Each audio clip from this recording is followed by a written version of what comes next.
Okay, let's unpack this. Sometimes the biggest stories, the ones that really change things, they start in these incredibly unexpected ways. A single moment can shift everything. Absolutely. And it often comes from necessity, doesn't it? Or even adversity. Exactly. And that's what we're diving deep into today, the story of Ken Estes. Many know him as the granddaddy of purple cannabis. A real icon in the cannabis world. He is.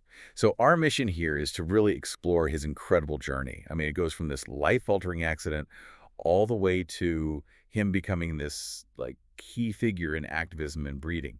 He gave us a strain that truly changed the game. And what's fascinating here, I think, is that it's not just about a plant, right? It's about personal resilience, relentless advocacy, and how innovation can just pop up when you least expect it, driven by real need. Totally. So to really get it, we have to go back to that moment. It's 1976. Ken Estes, he's just 18 years old. Yeah, young guy. And then, bam, a horrific motorcycle wreck. Just shatters everything, leaves him paralyzed. Devastating. And the medical situation was, well, it was grim. Doctors were giving him this cocktail of pills, and according to him, it almost killed him. He was really fading. A terrible place to be. Losing hope, suffering. But here's where it gets really interesting. This group of Vietnam vets, they saw what was happening, and they basically took charge, rolled his gurney over, and just said, smoke this. Wow. Just like that. Just like that. And the effect, he said it was immediate, like actual relief. He could sleep again, his appetite came back.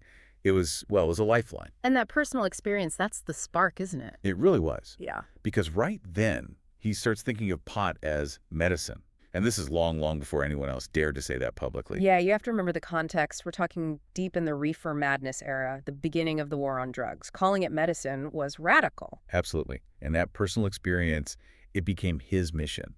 Fighting for patient rights, it gave him this undeniable argument against all the demonization. Right. It turned his personal struggle into this really potent form of advocacy. He had lived it. You couldn't just dismiss his story. It started chipping away at those old taboos. And he wasn't quiet about it either. He became, a fighter. Moving into the late 70s, the 80s, he's right there in the Bay Area in the middle of all the activism. Which was a pretty combative time, especially with the Just Say No campaign ramping up. Oh, yeah. He endured raid after raid up in NorCal. But he was always outspoken, constantly pointing out the hypocrisy, Alcohol, tobacco, pills, all legal. But cannabis, which helped him. Yeah. Criminalized. That contrast was stark. And he kept that up through the 90s. He became this regular fixture at city council meetings, just hammering home the point that patients shouldn't have to be on their deathbed to get access to medicine. He really carved out a space for himself as one of California's loudest, most persistent voices for medical use. Laying groundwork. Definitely one of the loudest. And his defiance. It's legendary. He apparently survived, 3 federal raids and maybe 10 local ones? Something like that, yeah. Yeah. And he just kept planting. Kept going. And that story about him walking into police stations. Oh, right. When friends got busted in Humboldt or SF. Yeah, he'd just walk in and say, that's my crop. Incredible audacity, risking everything. Totally. And he claims those actions, that willingness to step up, saved at least 10 growers from potentially spending decades in prison. Wow.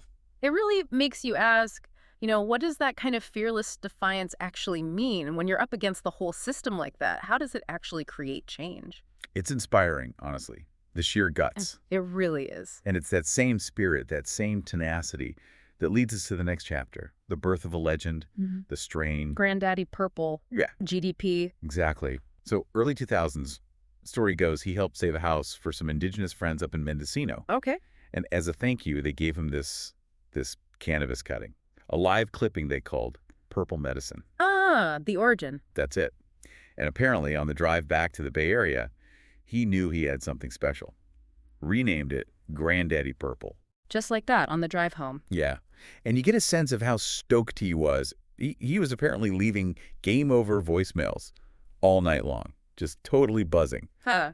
Knew he had a winner. He really did. Yeah. Because GDP was, it was instantly iconic. He had these really dense buds, just coated in trichomes, those frosty crystals. Uh-huh. The visual appeal. Big time. And then the smell, like distinct grape candy. And the effect was, a heavy hitter, a real potent punch. So unique characteristics all around. Absolutely. It didn't just arrive on the scene. It basically lit the fuse on the whole purple wave of cannabis. Right, and what's fascinating there is how it really put color and flavor on the map way before the cookie strains did it later on a massive scale. Yeah, that's a great point. Before GDP, people weren't focusing as much on, like, the deep purple colors or the specific fruity smells. It was more about just, general potency. Right, just the THC number maybe. Exactly. GDP helped shift that preference. Aesthetics, aroma, the whole sensory experience, it started to really matter to consumers. It changed how people valued weed. And man, did it take off. Yep. That period from like 2003 to maybe 2010 basically meant Granddaddy Purple. It was synonymous. It was everywhere, flooding the clubs, dispensaries, everyone's personal stash jars. It even popped up in rap lyrics all the time. Yeah, it crossed over into popular culture in a big way. It really did. It wasn't just a strain. It was like a cultural moment. For sure. And connecting that to the bigger picture, its influence goes way beyond just being popular back then. It's genetics.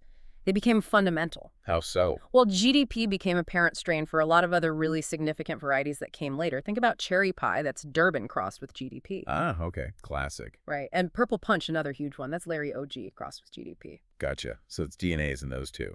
Exactly. And those strains, cherry pie, Purple Punch, they were major players in what people call the dessert era of breeding, focusing on those sweet, complex, fruity flavors. Right, like pastries and candy and stuff. Precisely. And even now, GDP's specific terpene profile, that unique fingerprint of smell and flavor compounds, you can still find traces of it across the market today in newer hybrids. Its legacy is still showing up. That's incredible. A true genetic bedrock, like you said. Definitely. And through all this time, Ken Estes, he's still guarding it, right? He's the guardian of the cut. Yeah, decades later, he still preserves that original GDP line and, just as importantly, its story. And he's pretty vocal about his principles, too, isn't he? Like railing against the whole THC percentage hype. Oh, absolutely. He consistently pushes back against just looking at lab numbers. For him, it's about the terpenes, the full effect, the whole experience of the plant, not just one number. The entourage effect, yeah. Exactly. He believes that's the real measure of quality. And that philosophy seems to carry over into how he runs things, too. Mm. He never tried to scale up massively like some of those big corporate cannabis companies, the MSOs. Right. He made a conscious choice, it seems, to not go down that corporate path. Stayed closer to his roots, focusing on, quality and authenticity over just mass production. Keeping it real, essentially. Pretty much. So when you look at his whole legacy, what does it all mean? He's not just one thing, is he? He's an activist, he's a breeder, he's a survivor. It's all intertwined. Oh, yeah, you can't separate them. And that whole journey from the wheelchair to the courtroom fighting for rights to the grow room creating this iconic strain is just this powerful testament to persistence, isn't it? Absolutely. His legacy isn't just Granddaddy Purple, even though that's huge. It's kind of proof that, the right plant in the right hands, driven by that deep personal conviction, it really can change the whole game. A reminder of the value of integrity and passion, even when it goes against the grain. Exactly, Yeah. especially against powerful trends or corporate interests. What an amazing story. From navigating such intense personal adversity to that courageous activism, and then leaving this massive, lasting mark on cannabis culture and genetics with GDP. Truly remarkable. Ken Estes' journey really reminds us that sometimes the most significant changes come from individuals who are just driven by these deeply personal beliefs and refuse to back down. It really does. And, this raises an important question for us to maybe think about. In today's world, which is so dominated by big corporations and fast trends, not just in cannabis, but everywhere, what other foundational figures, what other granddaddies or grandmamas are out there, quietly shaping industries with their authenticity, their commitment to quality, often flying under the radar of the mainstream narrative? That's a really interesting thought. How do we, as listeners, as consumers, how do we find and celebrate those quieter but maybe equally powerful legacies? How do we value that depth and integrity over just sheer size or hype? Yeah, definitely something to chew on long after this deep dive is over. Well, thank you for joining us on this exploration into the incredible world and impact of Ken Estes.